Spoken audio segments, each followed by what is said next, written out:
कह रही हूं कि ये जिस तरह पिछले कुछ दिनों में घटनाक्रम हुआ, प्रभु श्री राम के पास ना जाना, कहना कि भाई किसने दिया निमंत्रण हमें नहीं पता है, उसके बाद जो रिएक्शन आया, अब क्या बहुत से नेता अपनी राह बदल रहे?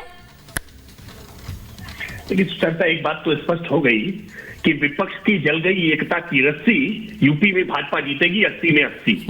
अब इसमें कहीं किसी प्रकार की कोई दो राय नहीं है। 2019 में बहुत बड़ा गठबंधन बनाया था, बड़े जोर शोर से लड़े थे कि अब तो सपा बसपा मिलने जा रही है और उत्तर प्रदेश में भारतीय जनता पार्टी को उखाड़ देगी। लेकिन भारतीय जनता पार्टी 64 सीटें तब भी जीत करके आ गई। समाजवादी पार्टी अपनी 5 सीटों से आगे बढ़ नहीं पाई, उन्हीं सीटों पर जाकर के रुक गई और बारी बारी से जो उपचुनाव हुए उसमें 2 सीटें इनकी और कम हो गई। भारतीय जनता पार्टी ने वो 2 सीटें भी इनसे छीन ली। आजमगढ़ जिसको अपना गढ़ बताते थे, रामपुर जिसको अपना गढ़ बताते थे, वो भी भारतीय जनता पार्टी ने छीन ली। सच्चाई ये है कि आज सपा और बसपा ये दोनों अपने आप में बहुत एकाकी, बहुत अकेले, बहुत कमजोर महसूस कर रहे हैं। लेकिन 1995 के गेस्ट हाउस कांड के दर्द को भुला करके मायावती जी ने 2019 में कलेजे पर पत्थर रख करके समाजवादी पार्टी के साथ गठबंधन किया था। लेकिन समाजवादी पार्टी ऐसा कोई सगा नहीं जिसको उन्होंने ठगा नहीं। जब परिवार के भीतर ही लोगों को ठग लेते हैं तो किसी बाहरी व्यक्ति के साथ क्या व्यवहार करेंगे? हमने देखा कि कैसे कांग्रेस के साथ गठबंधन किया 2017 के विधानसभा चुनाव में, क्या हुआ? गठबंधन टूट गया। फिर 2019 में मायावती जी के साथ भी उसी की पुनरावृत्ति हुई। मायावती जी इस बार इनके व्यवहार को पहचान रही है और इसीलिए स्पष्ट तौर पर उन्होंने कह दिया कि हम किसी गठबंधन में साथ नहीं जाएंगे, हम अकेले चुनाव लड़ेंगे। हम पूरे विश्वास के साथ कह रहे हैं, ये अकेले लड़े, गठबंधन के साथ लड़े, हर प्रकार के समीकरण बना लें, लेकिन ईवीएम पर भरोसा जताना शुरू करें, क्योंकि मैं जानता हूं परिणाम के बाद ये फिर जोर जोर से चीखेंगे चलेंगे। आज भारतीय जनता पार्टी के कार्यकर्ता जेपी नड्डा जी के नेतृत्व में पूरे देश भर में दीवार लेखन का कार्य कर रहे हैं। भारतीय जनता पार्टी अपने विकास के कार्यों को लेकर के जनता के बीच में लगातार जा रही है, विकसित भारत संकल्प यात्रा कर रही है। गांव गांव तक जाकर के हम जनता के बीच में बताने का काम कर रहे हैं कि भारतीय जनता पार्टी ने किया क्या है। ये अभी भी इस सवाल में उलझे हैं कि भगवान राम के मंदिर के दर्शन करने जाए कि ना जाए। आखिरकार अखिलेश यादव जी ने निर्णय ले लिया कि वो प्राण प्रतिष्ठा के कार्यक्रम का बहिष्कार करेंगे। मैं पूरी जिम्मेदारी के साथ कह रहा हूं, जाके हृदय न राम वैदेही तजिए ताही कोटि बैरी सम यद्यपि प्रेम सरेगी।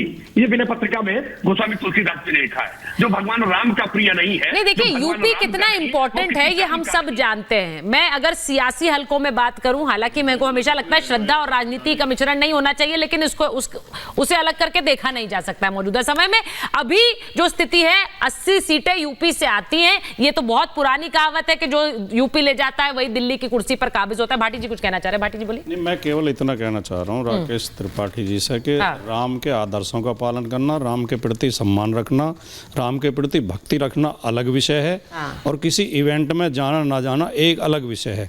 अगर भारतीय जनता पार्टी आरएसएस विश्व हिंदू परिषद द्वारा आयोजित इवेंट में हम नहीं जा रहे हैं तो इसमें कहीं राम की अवमानना नहीं है। राम का सम्मान सबके हृदय में है। आप राम को इतना छोटा मत बनाइए कि जो आपके कार्यक्रम में आपके निमंत्रण पत्र बांट कौन रहे हैं, सूची किसने बनाई है? लखनऊ में मुख्यमंत्री और उप मुख्यमंत्री आवास से 500 मीटर भी दूरी नहीं है अखिलेश जी के आवास की। उनको तो व्यक्तिगत जाकर निमंत्रण दिए गए हैं और अखिलेश जी को कुरियर से भेजा गया है। क्या ये देश नहीं समझ रहा इस बात को कि आप राम के नाम पर राजनीति कर रहे हैं? राम के प्रति श्रद्धा प्रत्येक भारतीय के मन में है, गैर हिंदुओं के मन में भी है, लेकिन आप लगातार अपनी वोट के लालच में राम को छोटा करते जा रहे हैं, राम को छोटा करते जा रहे हैं। और एक बात और याद रखिए कि राम के नाम पर अयोध्या में रावण के कार्यकर्ताओं ने कब्जा कर लिया है। राम भक्त रो रहे हैं। रावण के कार्यकर्ता से मतलब क्या है? नहीं, रावण के कर नहीं सकता। क्या नहीं कर सकता? लोगों के साथ आपने किया है। नहीं, ये आप ये आरोप लगा रहे हैं कि बीजेपी कर रही है। भक्त दयालु होते हैं, प्रेमी होते हैं, सबका सम्मान करते हैं, तो ये तो बड़ा आरोप है। आप कह रहे हैं रावण के कार्यकर्ता। एक मिनट, राकेश त्रिपाठी जी वो कह रहे हैं, अब ये तो सीधा आरोप है उन्होंने लगा दिया। वरुण जी तो तब भी बच रहे थे, तो कह रहे हैं कि बीजेपी के लोग हैं जिन्होंने बीजेपी के कार्यकर्ता बदसलूकी की है। राकेश जी किसी का विरोध करने। राकेश जी, फिर मैं अभिषेक जी के देखिए, राजकुमार भाटी जी को एक संवेदनशील प्रवक्ता के रूप में जानता हूं। इन्होंने कहा कि भगवान राम के आदर्शों का पालन भारतीय जनता पार्टी को करना चाहिए। भगवान राम ने अपने पिता राजा दशरथ के कहने पर 14 वर्ष का वनवास स्वीकार किया था और अखिलेश यादव जी ने अपने पिता को राष्ट्रीय अध्यक्ष पद से हटा करके स्वयं काबिज हो गए थे। इनके पिता चुनाव आयोग में बाकायदा एप्लीकेशन लेकर के गए थे कि मैं पार्टी का राष्ट्रीय अध्यक्ष हूं। ये आदर्शों की बात कर रहे हैं कि बाबर के आदर्शों की बात करने वाले लोग, औरंगजेब ने जैसे अपने पिता को बंदी बनाने का काम किया था, सत्ता का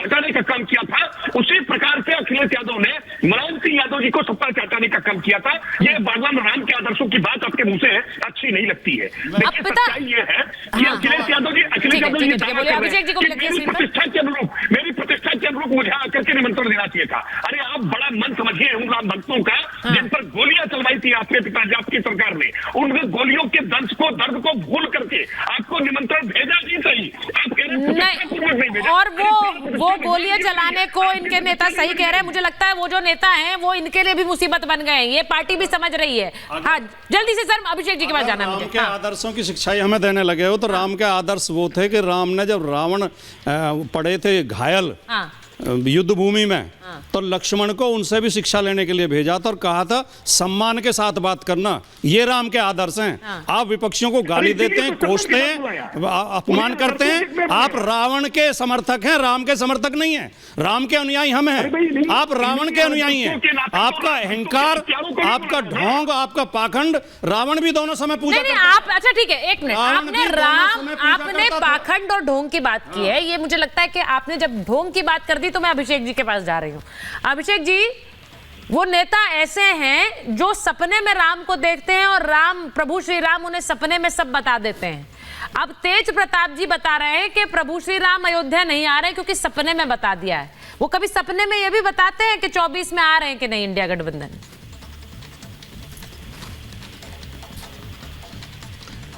तेज प्रताप जी विशेष बता पाएंगे, जो कुछ उनका एक्सपीरियंस रहा है। हम लोग तो ये समझते हैं कि ये आस्था का विषय है और इतनी जद्दोजहद मची हुई है, ये समझ से परे है। राम भगवान सबके हैं, उनके आदर्श सबके हैं। कोई किसी धर्म में आस्था रखकर अपना काम कर सकता है। जिनको श्रद्धा है, निष्ठा है, वो उस दिन जाए। बहुत भीड़ है, उस दिन नहीं पहुंच पाएंगे, उसके बाद लगातार जाए। प्राण प्रतिष्ठा का समारोह हो रहा है, सबके लिए हर्ष की बात है। मंदिर बनता है, सबका सहयोग उसमें मिलता है। लेकिन ये समझ से परे है कि भाई मार्केटिंग क्यों हो रही है इसकी।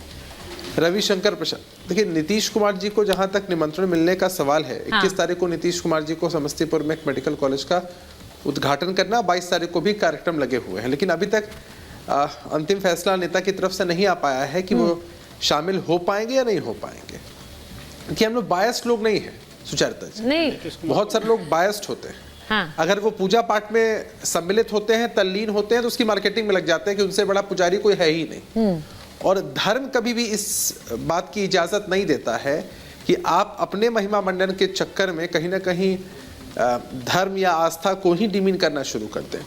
अभी रविशंकर प्रसाद जी यहाँ से बता रहे थे कि रामलला का केस मैंने लड़ा।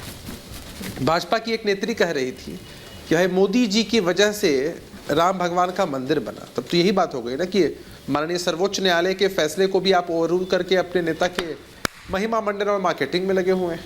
तो इस तरह की भाषा भारतीय जनता पार्टी के लोग बोल सकते हैं क्योंकि शायद वो लोग अपना जो कद है वो राम भगवान से भी ऊपर मानते होंगे या उससे भी ऊंचा और सब कुछ बेहतर मानते हैं। उससे क्या फर्क पड़ता है अभिषेक जी? सही नहीं, पर प्रभु श्री राम तो सिर्फ सपनों में तेज प्रताप जी के आते हैं। नहीं अभिषेक जी, उससे क्या फर्क पड़ता है? सपने में तो तेज प्रताप जी के आते हैं और सारा आगे का भविष्य बताते हैं।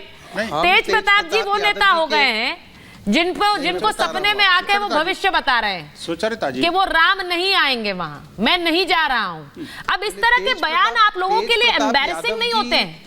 बता सकते हैं अपने मन की बातें, हमारा उस बयान से क्या लेना देना है? भाई तेज प्रताप यादव जी राष्ट्रीय जनता दल के अरे मंत्री हैं वो आपकी सरकार में, कैसे मतलब लेना देना कैसे नहीं है सर? मंत्री नहीं है वो आप बिहार सरकार में। नीतीश जी चीफ मिनिस्टर है तो उनके मंत्री हैं। सुचरिता जी मैं उनका प्रवक्ता तो नहीं हूँ। बिल्कुल नहीं है सर। तेज प्रताप यादव जी ने क्या कहा बेहतर वो एक्सप्लेन कर सकते हैं। राष्ट्रीय जनता दल के प्रतिनिधि आते तो बताते साफ तौर पे। मैं यहाँ जनता दल यूनाइटेड की बातें रखने और कहने आया हूँ। आपने डिबेट ऑर्गेनाइज किया, आपने सवाल पूछा, मैं बता रहा हूँ। अब उनका मंतव्य क्या है किसी इशू को लेकर के बेहतर वो बता।